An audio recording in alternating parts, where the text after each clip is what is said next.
साथियों, आप लोग चुनाव में हार और जीत तो बहुत सुने होंगे, लेकिन वर्तमान समय में एक ऐसा मामला हम लोगों को समक्ष निकल के आ रहा है।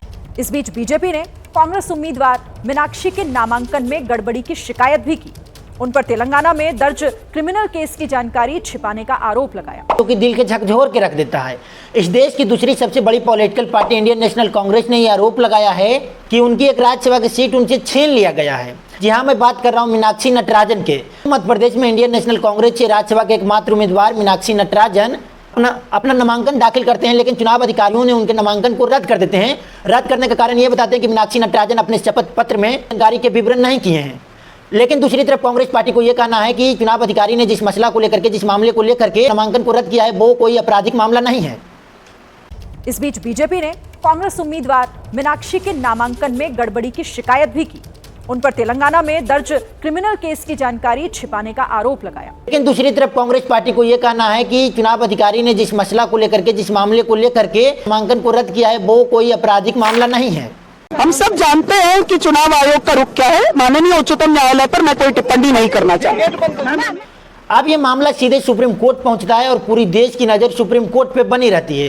पूरा देश के ये इंतजार रहता है कि शुक्रवार को सुप्रीम कोर्ट इस मामले पे अपना निर्णय सुनाने वाले हैं। क्या निर्णय आता है? सुप्रीम कोर्ट के अवस्क्लीन पीठ में न्यायमूर्ति सूर्यकांत और कोटेश्वर सिंह इस मामले को सुनवाई करते हैं और सुनवाई करते हुए इस नतीजे पे पहुंचते हैं कि इस मामले पे कोई टिप्पा टिप्पणी करने के बजाय बल्कि इस देश के संविधान के अनुच्छेद 332(b) के हवाला देते हुए याचिका को ही रद्द कर देते हैं। इसके बाद क्या, कांग्रेस पार्टी के कुछ कार्यकर्ता और मीनाक्षी नटराजन जैसे कांग्रेस पार्टी के नेता दिल्ली की सड़कों पर आ जाते हैं और नारा लगाते हैं कि लोकतंत्र बचाओ, संविधान बचाओ, बीजेपी भगाओ। सवाल ये भी बनता है कि क्या मीनाक्षी नटराजन अपने जगह पे सही है या चुनाव अधिकारी अपने जगह पे सही है, क्योंकि चुनाव अधिकारी भी मीनाक्षी नटराजन के नामांकन को रद्द करने का प्रूफ दे रहे हैं। अब सवाल ये बनता है कि कौन सही है, कौन गलत है, या फिर सुप्रीम कोर्ट सही है, या सुप्रीम कोर्ट भी संविधान के तहत जो हवाला देकर के इस मामले पे टिप्पा टिप्पणी करने से बचे हैं। कहीं ना कहीं सुप्रीम कोर्ट भी अपनी जगह सही है।